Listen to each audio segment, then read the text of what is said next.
What is love? Baby, don't hurt me. Have you heard that song? I remember it from SNL when I'm doing that. SNL was awesome. And that's also an awesome song, especially during the times that we're in. At least that phrase right there, right? What is love? Baby, don't hurt me. I bring that up because it's been in my head for a really long time. I have a little one that's obsessed with 90s dance hits, and that song comes into the playlist quite often. And here I am getting ready to do dishes. I like to listen to something or watch something while I'm doing that. And I see some content creator talking about how they didn't like a response from their following about how they need to heal because or put up boundaries for themselves, which is an act of love for themselves. But then I watched or looked at the comments, and I saw the responses, and they felt betrayed because of that. I think about my experiences out in the world and looking at the division that is going on more and more. And at the end of the day, I still hold true that love prevails. But what is it? What is love, right? Having a young one around really helps you, and a dog that's over there in the middle of dreams thinking she's chasing after bunnies, making some noises, having fun over there chasing. So she's making me laugh. So when you have a little one and they are inquisitive and they're asking a lot of questions, or they're not sure, kind of like they're uncertain about a lot of things, and I look at my little one with their doe eyes and really curious, or when they're not. The biggest one is when they're feeling unsafe, when they're feeling like they got like something hurt them.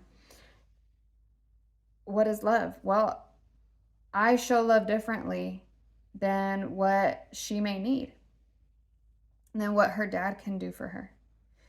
And so I ask, what do you need right now? What's going on? Do you need a hug? Yes, I go give hugs. Do you need to go for a walk? No. What do you need? Do you need, do you want to just sit on my lap? Like, what do you need, babe? And I'm hoping to educate her enough to where she can say, I need alone time, or I need a Band-Aid. That's just it. It makes me feel secure when I have a Band-Aid on a little Coco. And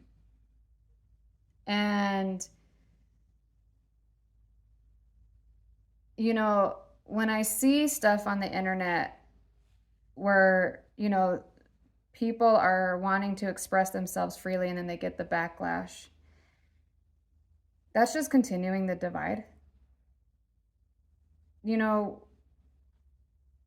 I want to say with confidence to meet people where they're at, but then you have somebody else's opinion saying, well, but don't come down to their level.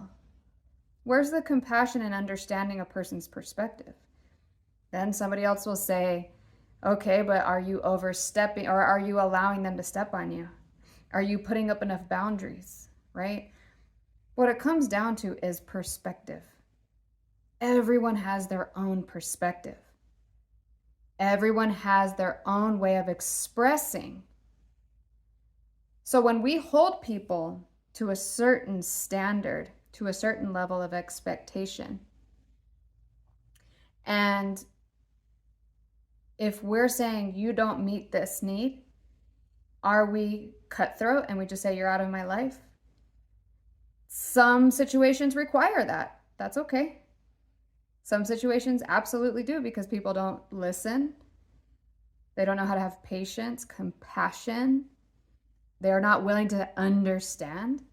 They're also maybe not willing to hold space and just say, okay, I see where you're at, and this is what I'm seeing. I'm seeing you frustrated. What do you need? Do you even know what you need? And being honest, I don't think I can give you that. That's not where I'm at.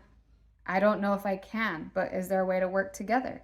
Sometimes it comes down to we're not willing to work together.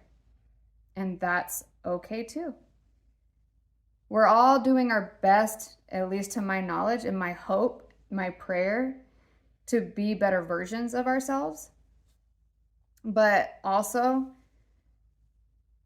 I see stuff, I see all this division everywhere. And I'm wondering, are you taking the time to even get to know yourself, to understand where your setbacks are? One being a medium, a psychic, an energy worker. People sit down in my chair, on my table, in my recliner. I'm a hypnotherapist also.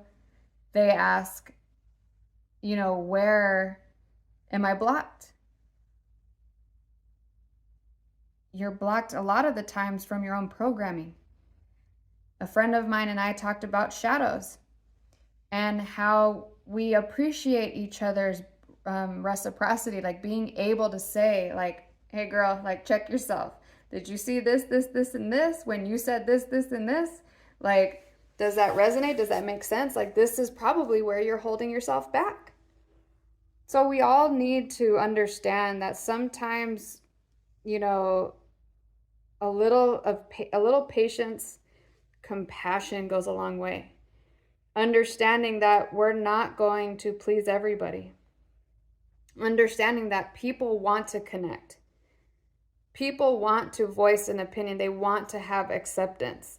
People want to feel valued. They want to find their tribe. But could that be our downfall, is that we're becoming too tribal? And we're not willing to meet the person on the other side of the river type of thing, or on the other side of the barrier, because, well, they don't align with me. Can we align separately, but also live among each other? So these are just all questions. I'm not saying that what I'm viewing, like, it's complex. This is a complex human experience. And at the end of the day, understanding that people can only do what they're capable of through the knowledge and wisdom that they connect with within themselves. If they're constantly outside of themselves, I saw a quote the other day from, I think it was Carl Jung, that said, thinking is hard. That's why so many judge. Because, for you overthinkers, like, can you keep the thinking on a focus? I'm acting like I'm all high and mighty because I know I can't either sometimes. I have a very complex overthinking brain. But learn to have patience for yourself. When you have grace, that means give yourself patience. Maybe perhaps some would say space. Or maybe that's an act of love for you, right? What is love? Baby, don't hurt me. Some food for that. Bye for now.